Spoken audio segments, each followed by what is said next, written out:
Welcome to the Bariatric Nutrition Coach podcast, where we empower you with weight loss surgery, nutrition knowledge, mindset advice, and inspiration so you succeed in your weight and health journey. I'm your host, Jane Stoltz, and I am a bariatric dietitian who has helped over 1,300 people on their weight loss surgery journeys. I'm also a solo mum, lover of long walks while listening to podcasts, partial to a glass of wine, and the ocean is my happy place. Join me as I dive deep into bariatric nutrition and lifestyle topics and deliver them to you in bite-sized, palatable episodes every Monday. Now let's go. Hello and welcome to this week's episode of the Bariatric Nutrition Coach podcast, episode 39. And I'm going to be talking about eating cycles today.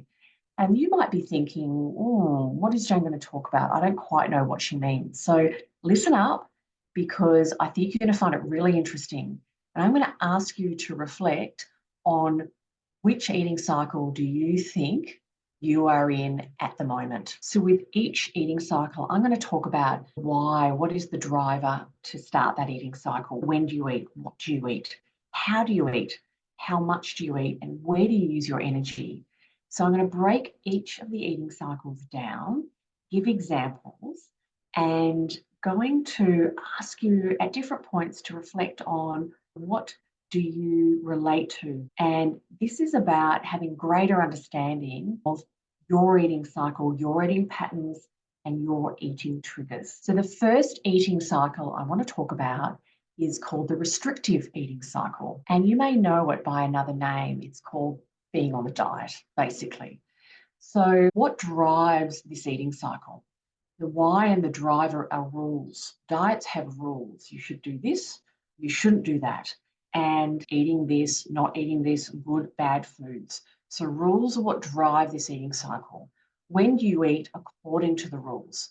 You eat when you're told to eat on that diet, whatever that diet is. What do you eat? You eat good food or allowed food. So the dieting industry and people's history of diets, many people will use, and you may still use this, good food, bad food. Good food, I'm allowed. Bad food, I'm not allowed. How do you eat? You eat rigidly. So there can be rules with different diets, but it's rigid, it is not relaxed, and it's not about listening to your body. So how much do you eat in this cycle? The allowed amount, and there's restriction. So I relate that very much to the how. It's rigid. You're not listening to your body. You're not listening to your hunger and fullness cues. And then where do you spend your energy in the restrictive eating cycle? You spend it on doing the diet, because dieting is high energy. You're thinking all the time. You're very conscious of what you're eating and when, and counting calories or whatever it is for you, as well as many diet people in restrictive eating cycles. In the dieting also will exercise, and that's where you use your energy and really put your focus. It can be dieting can be very all-consuming, and you're probably listening to this and saying, yep, Jane, I know exactly what you mean. Most people come into their bariatric journey having dieted for many, many years. So I would suspect you understand what I'm talking about. In this restrictive eating cycle, I'm going to ask you to reflect. If you are post-bariatric surgery, are you still a bit in this cycle? Are you still a bit in the high level of rules, good food, bad food, not listening to hunger cues, restricting what you eat or the amount you eat, and then getting extra hungry in between your meals? So you may still be in this restrictive eating cycle. And many people are, because old habits die hard, and that's what you've known for many, many years of dieting. And that's how you're doing your bariatric journey, because you haven't been shown there's another way. So we've just touched on the restrictive eating cycle. So that's the restrictive eating cycle. And you will not be able to stay in a restrictive eating cycle forever. And you know that. You can never stay on a diet forever. It is not realistic. Your body is going to drive you to leave that cycle. So what happens? You are going to move from the restrictive eating cycle, and the very common next eating cycle that follows a restrictive eating cycle is the overeating cycle. And I put it that you bounce out of a restrictive eating cycle or jump from a restrictive eating cycle to an overeating cycle. You don't wander in from one cycle to another. You really move there quickly. You've had it, you can't maintain that restrictive eating cycle, and you go into an overeating cycle. Now, what are the drivers for an overeating cycle? The driver of the why are triggers. So it could be just, I'm not getting the results that I want on my restrictive eating cycle. I'm over being hungry. Certain emotions come up. There's a range of things that will drive people into being an overeating cycle. And you may want to be reflecting on this when you're listening and saying, what do you relate and what can you relate to you? Because it is very common. This is the typical yo dieting, restrictive and overeating. So you have the triggers ask you or get you to leave the restrictive eating cycle into an overeating cycle. When do you eat in this cycle? They're external or emotional cues. And relating it to the bariatric journey, I relate this very much to that emotional eating, non-hungry eating, or certain triggers that really ask you to reach back for some of those key foods that were there for you before surgery that led you to being overweight and obese in the first place. This non-hungry eating, there are often very much emotional cues. What? Tempting food or comfort food. So when you're in the overeating cycle, I say you don't reach for salmon and broccoli. It's generally particular foods that you go for. People often have their similar foods. It may be salty, crunchy, it may be sweet, and certain foods are what you automatically go for.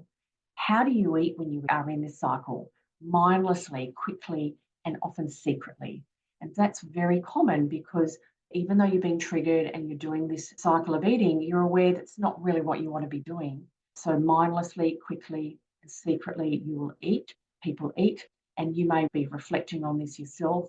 Mindlessly, you're not listening to your body and stopping when you've had enough. You're eating quickly because you want the food to disappear.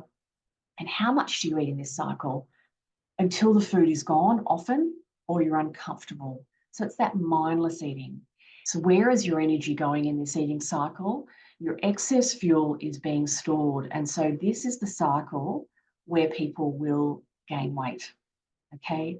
And what happens is you may feel embarrassed, shame, disappointment in yourself. And then that can lead people or yourself, you might want to reflect on this, to go back into that restrictive eating cycle. I've got to get back on the wagon, so to speak. I've got to go back and start following the rules. And this is the yo-yo dieting. This is a very common yo-yo dieting that I'm sure you're relating to. But we're just putting maybe some different words and really around this yo-yo dieting, these eating cycles, and also we're breaking it down a little bit more than maybe you have in the past. The third eating cycle, and there's a third eating cycle, you're probably saying, thank goodness, because I don't really love either of those other ones. What else is there? The third eating cycle is called the intuitive eating cycle, or you can call it the mindful eating cycle. And that's the goal when I'm working with clients after bariatric surgery. That is the goal we're working towards. Does it happen overnight? No, it doesn't, because the years of dieting have really programmed the way you approach your health and your weight. And we need to challenge those thoughts and those default habits. And we do it in my coaching program slowly. And we do it very mindfully of what we're working on with this instinctive or mindful eating cycle as our goal. Now tell me, is this you? You have had your bariatric surgery and you're feeling lost, you're lacking support and you don't know what to eat and when. Or you may have noticed after your surgery, your hunger and cravings have started to return and you are scared you won't reach your goals. You may have had some weight regain and you want to stop the weight regain and lose some more weight. You may be pre-surgery and you want support to be fully prepared for your weight loss surgery journey. If any of these sound like you, then listen up. I have developed my Bariatric Nutrition Bootcamp just for you. My coaching program provides education, coaching, and community for people getting ready for their weight loss surgery and at every stage after their surgery. There are 4 key areas that I focus on with my clients in my Bariatric Nutrition Bootcamp. One is the Bariatric Nutrition Basics. You will learn what and how to eat so you feel satisfied, reach your protein and fluid goals, and have less cravings, and know how to manage your hunger in the future. Meal ideas and meal planning. You'll learn to plan meals and snacks that you like, so you have great options on hand when it comes time to eat. Also, we focus on mastering weight regain habits, identifying any habits that are stopping you from reaching your goals, and create manageable strategies to get back on the straight and narrow so you can manage your weight for the rest of your life. And also, I focus with my clients in my Bariatric Nutrition Bootcamp on learning to trust your body and food.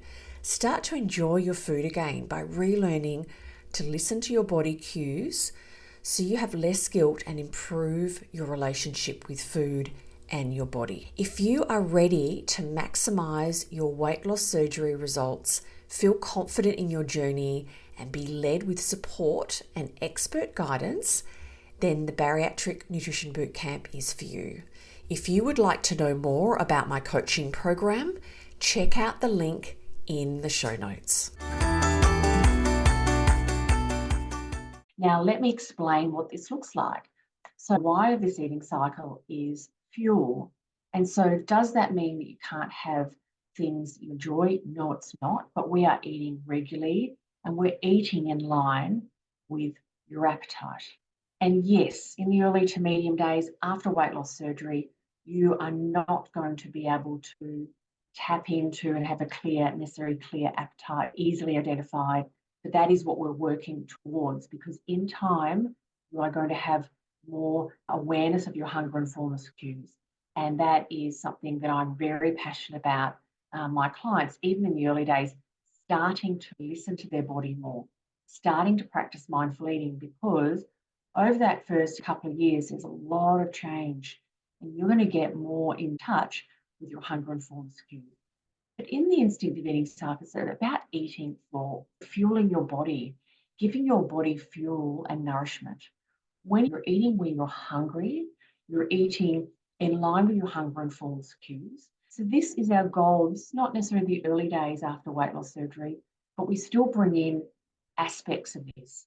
What do you eat? You eat what you choose. You eat foods that are good for you, but you really enjoy.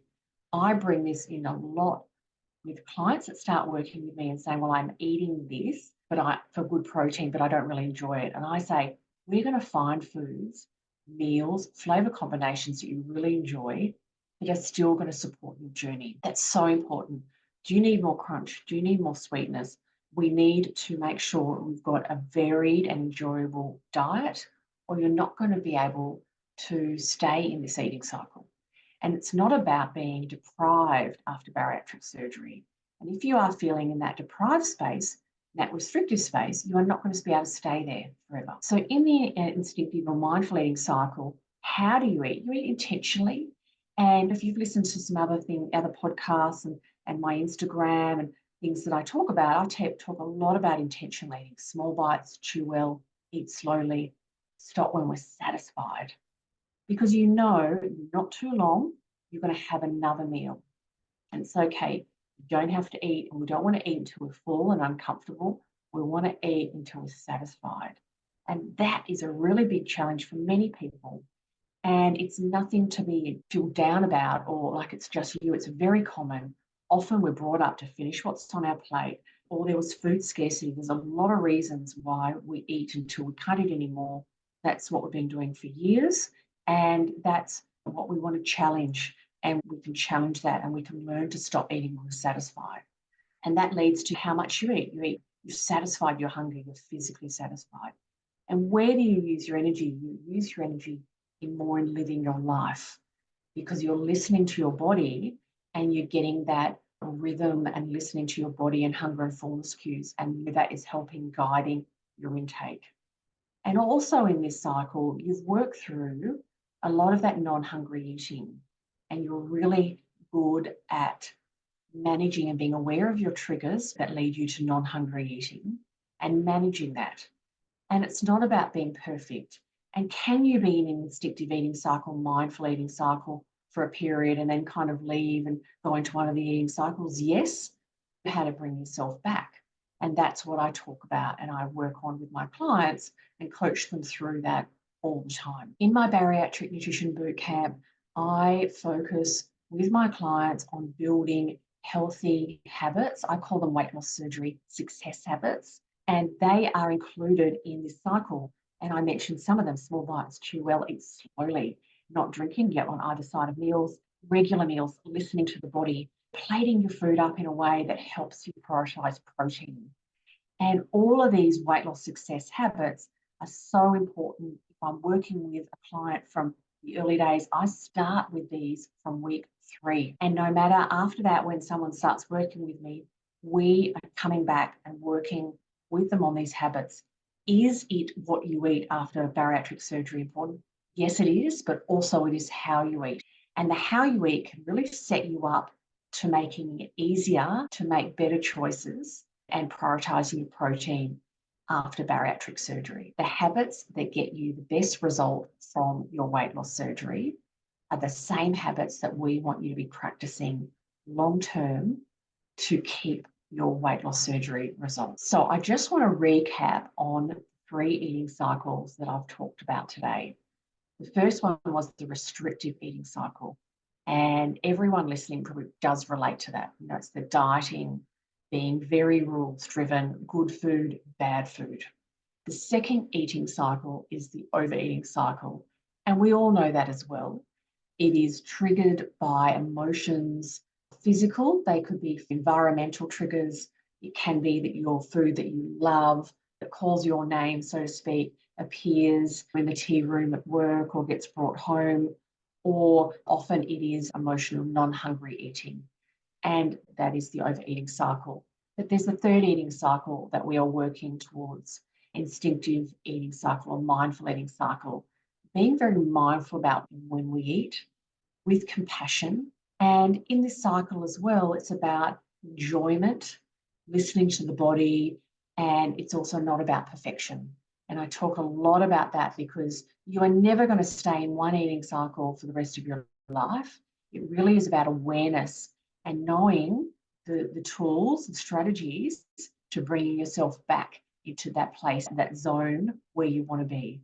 So thank you so much for listening to this week's podcast. I hope you found this interesting.